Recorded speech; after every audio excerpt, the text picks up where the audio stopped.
subject. But this time I wanted to do Aladdin, but the Disney show's coming over, and I think that'll kill any version of Aladdin. So we're going to do Mother Goose. Are you? Mother Goose is the greatest part for anyone in drag, playing Dave. So I thought, have I got the balls to do it? Yeah, go on. Do you know, that is the one... I only did it for the first time last year, but I thoroughly enjoyed it, and I'm going to do it again this year, and my missus is going to direct it again. Fabulous. Do you know what? That's the one panto I don't think I've ever seen, and it's one that Arthur made famous. Arthur Askey made famous, Mother Goose, wasn't it? That's right. Well, it's the goose that lays the golden egg. Yeah. I know the story, but I've just never seen it. I tell you what, I must come up to... It's a terrific one because she starts off, she's been a lovable old mum and is nice to everybody, and then she gets all this money because she gets the goose that laid the golden egg, and she turns into a monster. She goes into the magic pool and comes out gorgeous looking, which I'm going to have to work on that. But she does, and everybody hates her, and so she goes back and she becomes dear old Mother Goose at the end again. It's a smashing story. It's a great story. So, do you know the dates for that? I do, yeah. We open on the 1st of December and we go through to December, January, about halfway through January. Fabulous. Because I'll tell you what, I must come up and see that. I'd love you to, because just to be inside Wilton's music... I know. I mean, I love that sort of thing. I mean, I don't know if you know, in Norfolk there's a magic museum. Yes, indeed. Davenport's. And that's I had the right, pleasure... well, they used to be in Charing Cross Road. That's right. Well, I think he's still got a shop there. And I went there a couple of years ago, and I'll tell you what, it was great to look around. They've got a vintage magic shop, and do you know what? I loved every minute of it. You bet. I loved it. So that's great. So that's the 1st of December you open at Wilton's Music Hall in London, near Tower... Right near the Tower of London. I get my brain sorted out. London docks, really. I mean, there will be people listening who haven't got a clue who you are. But I know the one you mean. It's not me. I mean, I'll run through some of the things you've been in. It's just unbelievable. Lipstick on Your Collar, the old Dennis Potter. I remember that very well. You mentioned that was a big break as well. Sorry? That was a big break for me. Well, it was interesting because you did a lot of singing in that, didn't you? Yes, I did. Yeah, well, we all did. Yeah, I loved that. Typical Dennis Potter, who I might tell you, loved a music hall. He really did, because he was an adventurer, when it came to writing scripts. He took liberties, but made it marvellous. He was terrific to work with. And then we mentioned you did Commoner's Muck earlier on with the great Edward Woodward, but most people, if they watch the programme, Coronation Street, they all know you as Archie Shuttleworth, the Undertaker. The Undertaker. Yeah. That was it, yeah. Well, that was a hell of a good thing to do. I mean, I had a catchphrase in it. Whenever I met anybody, I was the Undertaker, and I used to shake hands with them to meet them, and I'd look them up and down and say, 5'9", I'm not wrong, am I? Always measuring up for a cop. Yeah. But it was very funny, because it was like having a hit song. You used to walk through the streets and kids would shout out, 5'11", I'm not wrong, am I? It was terrific, and I loved it. And they were a great team to work with, made terrific friends in that, who are still my friends now. And I mean, you've also been you're in The City, which is a Hollyoaks spin-off. You're also in another one of my favourite shows, The New Tricks. I used to love that, New Tricks. Yes. You were in that, and you were in Casualty. You've been in. You've been in Ashes to Ashes. I should think. I keep moving, I know, and then it's a moving target, they say. Yeah, and then you were in Call the Midwife back in January 2012. Oh, that was a wonderful part. Yeah, and I thought the series was terrific too. Yeah. And still is. It's still a great... But the other thing, I was obviously looking you up when I knew we were going to be talking. Yeah. And you won an award for playing Bud Flanagan on the stage. Oh, that was the Olivia Award. Olivia Award, that's the one. I knew I'd get it right sooner or later. Yeah. For playing Bud Flanagan in the show Underneath the Arches. That's right, with Chris Timothy, who of course was the vet. Yeah, in All Creatures Great and Small, That's James Harriet. Yeah, well, he was Chesney Allen and I was Bud Flanagan. I mean, they're an underrated combo, aren't they? I think if anybody who doesn't know, Bud Flanagan was the gentleman who sung on the Dad's Army theme Well, I tune. did that the other day. Did you? Just before Christmas. They asked if I'd play Bud Flanagan in the programme. That's right, that they did called The Making of Dad's Army. That's right, because obviously the film's out, isn't it? I said, what would you like me to do? And they said, well, can you come on as Bud and sing the song? Yeah. So I said yes, and I did, and it was terrific. It was only a morning's work, but golly, it was good. And the other thing, I love this programme, Benidorm. Oh yes, well that was terrific. I love that too. And that is. I tell you what, I've been there, and actually, I went and stayed a little way out of Benidorm a few years ago. You're not a bad judge. And I went into town, and I saw those characters that there are on there. Absolutely. And because people who don't know Benidorm see it, and they were a little bit exaggerated, shall we say, no more than that. Yeah, but not that much. No. I was shocked. I was absolutely shocked when I went, and I found it quite amusing. And I do you know what? I adore the show. Darren Britton, who writes the show, he does a great job of it, and he's been going for quite a few series, and he keeps moving the characters. Anyhow, let's get on to your favourite passion. I know this is your passion, and I know you want to talk about this, the musical. I used to love watching. There was a TV show when I was a young lad, and it was on till fairly recently.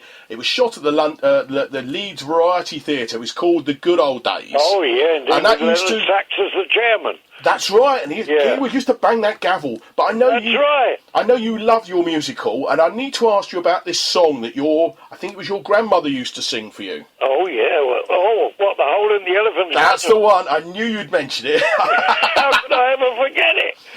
I heard you sing it a little while ago on Radio 4, I think it was. Yeah. Or you gave a little rendition of it. I'm not going to ask you to do it this morning, but I must admit, it's not a song I knew. An LP that I did, a CD rather. I still keep calling them LPs. Oh, I still call them albums, yeah. Yeah, that's right. But no, of course I love musical. I was brought up by my gran who knew loads of these old musical songs, just snatches of them, and that interested me. Then when I came into the business, I worked with people who were old musical performers. They taught me so many different little songs and things and told me all the secrets of the stars and all this sort of stuff. And I absolutely loved it. So I put it together for a show about 15 odd years ago, I think. And I took it out on the road, and it was very successful. So people have been saying that, and I thought, well, it's all over now. You'll never, people won't want to hear about music hall anymore. But people kept on saying, when are you going to take it out on the road again? Yeah. So I said, I don't think I shall and all that. But eventually so many people asked, so that's the reason I've taken it on tour this time. Yeah. But, I mean, it sounds terrific to say it by public demand.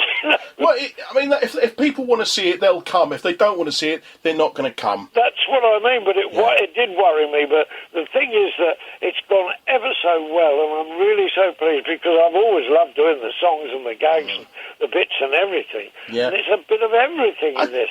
And the first time I did it outside a theatre as such was for Johnny and Doodah and Cleo, Cleo Lane.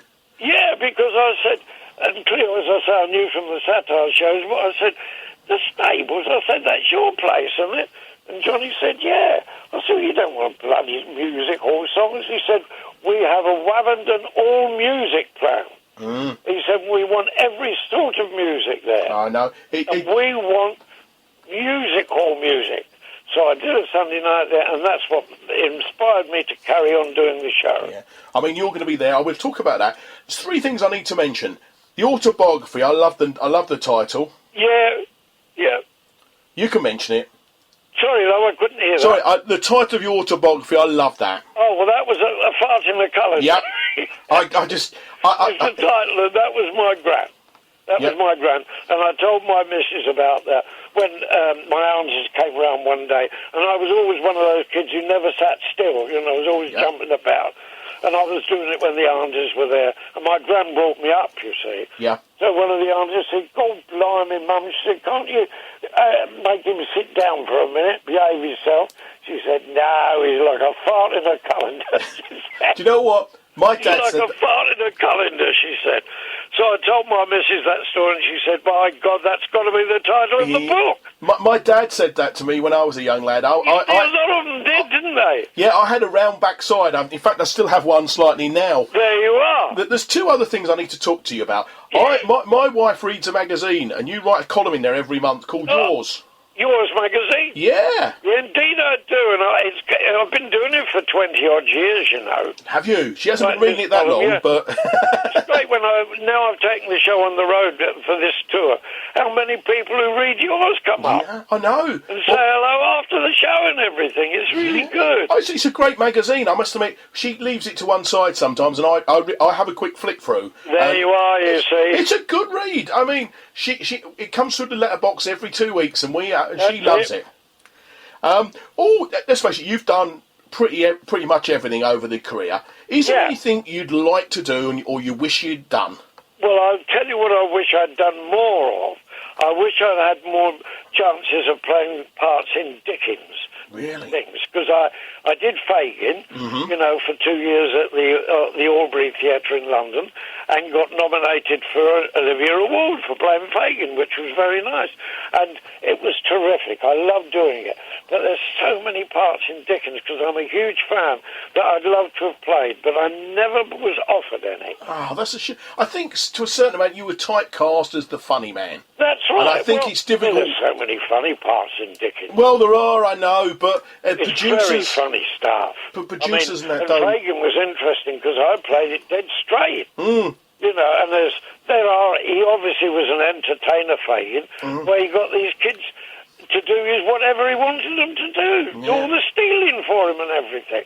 So he obviously made them laugh and all that sort of stuff, so you have to do all that.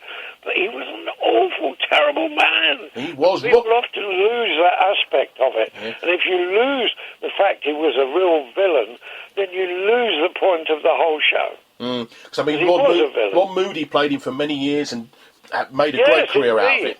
The late Ron Moody. Anyway, indeed, well, he was lovely. He was a great guy. Well, let's talk about the show. You're on Sunday the 29th of May. That's exactly it, sir.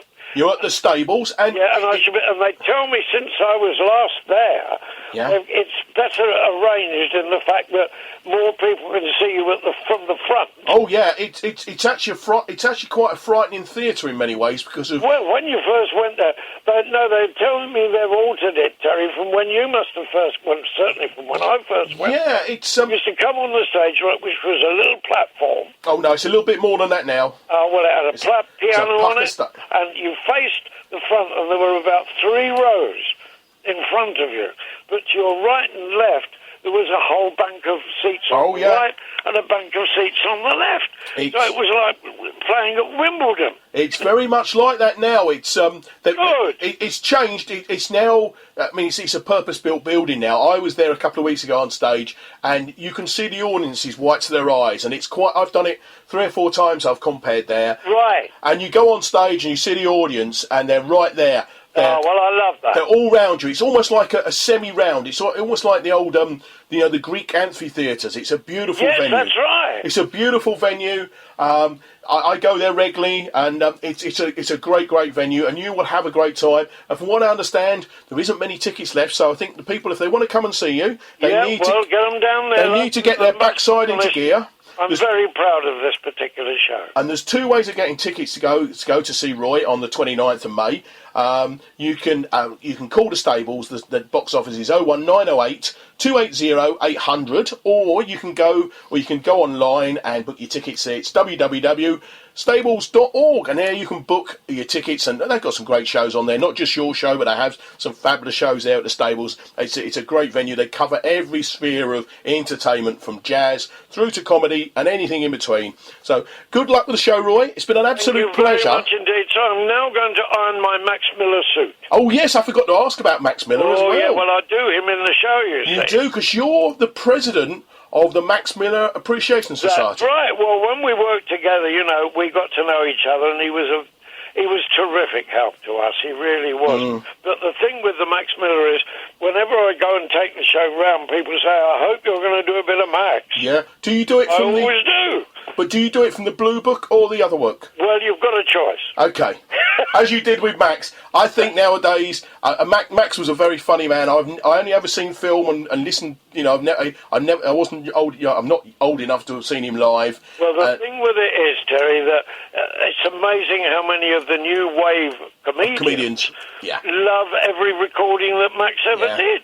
Yeah. And they weren't old enough to see him. No. But they loved the delivery and they loved the jokes and they loved his rapport with an audience. He was the best front cloth stand-up